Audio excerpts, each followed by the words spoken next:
Hello Year 3 and welcome to your week 4 topic lesson videos, the first of the 3 for this week.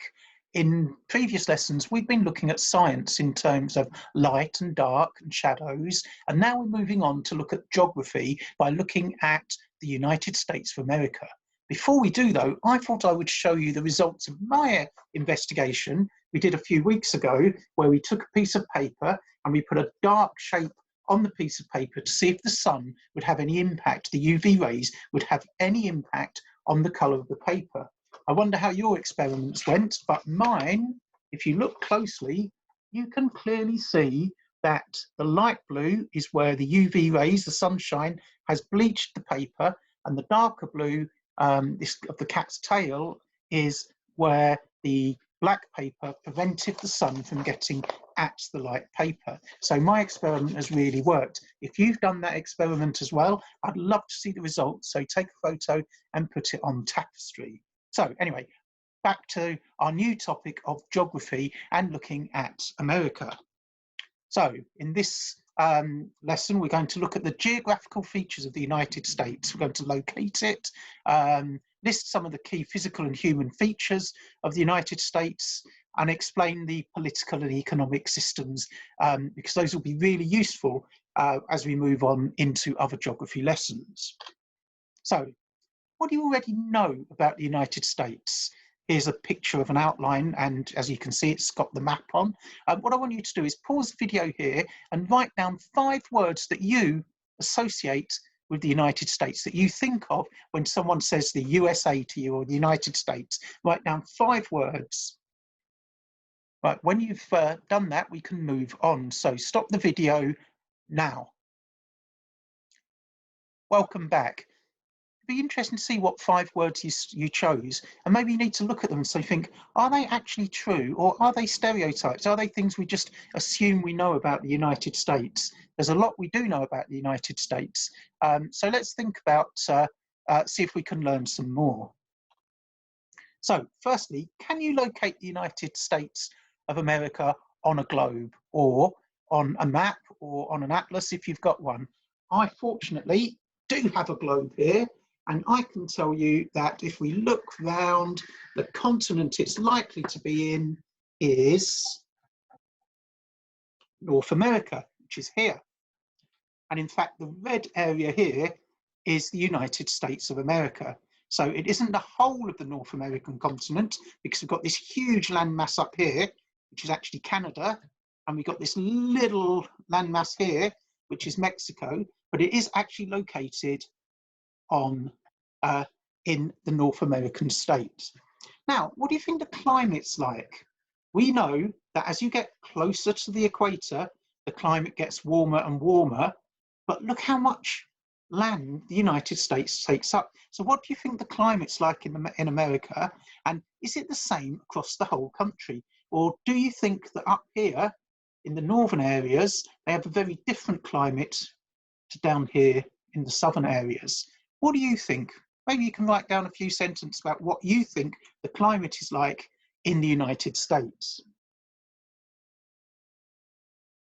Now, what I want you to do is watch this short video. So spend some time writing down the YouTube link and watch this short video, which goes over the physical features of the United States geography. So it talks about mountains, etc. Right, when you have done that, let's look at some facts about the United States. Firstly, it's the world's 3rd largest country in size in terms of its physical size. It's only smaller than Russia and Canada. Every other country in the world is smaller than the United States. So it is a huge country. It also has the 3rd largest population in the world. That means there are more American citizens than most countries have in their populations, apart from China and India. China and India, both, there are more Chinese and Indian citizens than there are American citizens, but the America is still 3rd. The American population is really, really diverse. People have emigrated from all over the world seeking refuge or a better way of life. So the American population is a whole melting pot, a whole mishmash of different people from all over the world. Forming, as we remember from our previous lessons, a lot of black Africans were taken against their will to America to be slaves, and now they're obviously their descendants are American citizens. But lots of Europeans moved to America when it was getting going, and even now lots of people from across the world migrate to America for search of a better life or because they want to be work in America. So let's have some key facts about the United States of America. Its official name is the United States of America. It has a population, as we said, the third largest in the world, 324 million people. And if you think that Great Britain, United Kingdom, has a population of about 67 million, that just shows you how much bigger the population of the United States is. Its form of government is a constitution-based federal republic, and we'll come on to what that actually means in a minute. So it has a constitution, it's a democracy, people vote, but it has what's called a federal republic constitution. Capital is a place called Washington, DC. The United States in area is 9,826,630 square kilometers. So it's absolutely massive. It has major mountain zones, mountain ranges, the Rocky Mountains, the Appalachian Mountains, two of them, so we can look for those. It has three major rivers, the Mississippi, the Missouri, and the Colorado rivers, so it's got huge rivers in it. The main languages spoken are English, well, American English, it's kind of like English, and Spanish. So yeah, not a lot of people realise that Spanish is spoken a great deal in America, mainly because lots of people from Spanish-speaking countries have moved there, and their form of money is the US dollar. So, political setup. The citizens of America, every 4 years, they vote for a president. As you know, the current president is a man called Donald Trump, and the president is the head of state. He's the most important person in the country, and as it's such a strong country politically, it probably makes him the most important person in the world. The president is the head of state. He's also commander-in-chief of their armed forces, so he's in charge of all of their armies. Very busy and important job.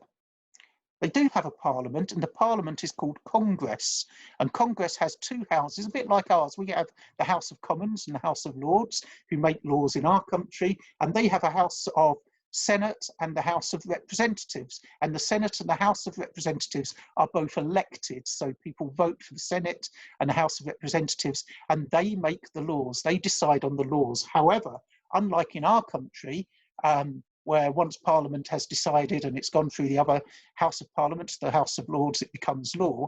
In America, the president can either sign that law into effect to make it actually become law, or he can veto it and say, no, no, no, I disagree with that and we're not doing that. And so you can't do that in this country. The Prime Minister can't do that in this country. The Queen can't do that in this country. But the president in America can actually do that, can actually say, no, we're not having that law. But then if the two houses of their parliament can override that vote, so if they both vote again by a 2/3 majority, then they can actually force the president to make it law. So although he's very powerful, he does have some counterbalance to his power. Now, the central government makes all the country's laws controlling money and decides whether or not they need to go to war and looks after the citizens. So it has some very, very powerful things which it's responsible for, but it isn't responsible for everything. But the United States is actually divided up into 50 different areas which are called states. And if you look down there, you can see a map of the various 50 states in the United States of America. And each state has its own government. Once again, they're elected governments, they are a democracy, and each state can make their own rules and laws on things like schools and hospitals and environment, transport, community service, prisons, emergency services, etc. So it's very, very devolved government. And that means that you have different laws in, say, Texas that you might have in one of the other states. So each state makes its own laws, and although they have to meet the constitution, they can do what they like. So it's a very different system to ours. Now, you could say we have a similar system with Scotland and Wales and Northern Ireland, but in America, the states are far more powerful than the devolved governments in the UK. And you can see that it reflected in their flag, the stars and stripes. The stars, the stripes that go across represent, there's 13 of them, and they represent the 13 colonies that broke away from Britain in 1776. We looked at the American War of Independence, and that resulted with these 13 colonies breaking away, and they're represented by the stripes. And then there are 50 stars on the stars and stripes in the top corner, and each star represents one of the states. So you can just see how powerful those states are. The economy. It's the largest economy in the world. It has the biggest economy in the world. Main areas of the economy, it's very mixed, is buying and renting and selling land and houses. That creates the most money for the Americans, alongside banking and insurance, health and social care, because in America you have to pay to go to hospital. Unlike in the UK, they don't have a kind of national health service. So if you become ill, you have to have taken out insurance to pay for your hospital treatment. They also make lots of things, manufacturing, computers, cars, guns, aircraft, oil, electricity. So they make lots and lots of things in America. And the other big area of their economy is retail, shops selling things to each other and selling things to the rest of the world. So that's why the economy is so big and so successful. Now, your task for lesson 1 is, I want you to find, maybe if you've got a map of America, you can draw an outline of it like the one below. And I want you to use that to look on the internet, or if you've got a globe or an atlas, look in that and see if you can add to your map where some of the mountain ranges are. So you might want to put on the Rocky Mountains or the Appalachian Mountains. Maybe you can put on a couple of the rivers. If you can do all 3, that would be fantastic. So the Mississippi, Missouri, Colorado rivers. See if you can locate the Great Lakes, the Grand Canyon, Niagara Falls, all these key places that are so important in America and that we've all heard of. Also see if you can identify where some of the states are, maybe Florida or Texas or Georgia or California or New York. Work out where they are on your map of America, and maybe add a couple of the cities, Washington, DC, Atlanta, because that's a place we'll be looking at over the next few lessons, Denver in Colorado. Maybe you could locate Los Angeles or Hollywood. If you've actually been to some of these places, then maybe those are the places you can put onto your map.